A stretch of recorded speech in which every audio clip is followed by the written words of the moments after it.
fjalinë e fundit e kam të lidhur me të parën, duke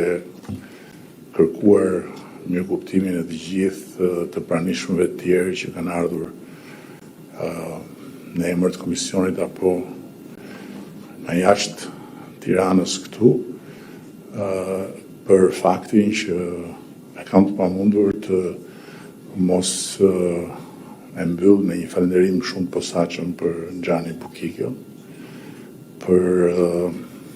të gjithë durimin e jashtëzakonshëm që ka pasur, durim që merr një tipar heroik, po të mendosh se Xhani vetë është italian, dhe që tregon se sa më shumë nevojë ka për durim kur ketë bësh me ne shqiptarët, edhe pse mund të jesh vetë italian që nuk je pjesë e një kombi që shquhet për virtytin e durimit.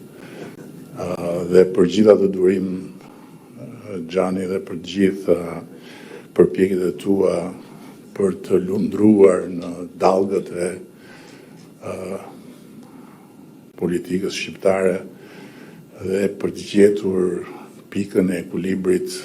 mes shumë ekstremeve që të është dashur të ballafaqohesh edhe shumë mendime të kundëra që të është dashur të dëgjosh. Unë jam thellësisht mirënjohës dhe nuk ka pikë dyshimi që nëse Shqipëria nuk do të dedikoj një monument, dhe më mirë mos ta dedikoj, se ne me monumentet kemi gjithmonë një raport jo shumë afatgjat, ti meriton një monument në të gjithë kujtesën e të gjithë atyre që punuan në gjithë të vite me Komisionin e Venecias. Shumë faleminderit.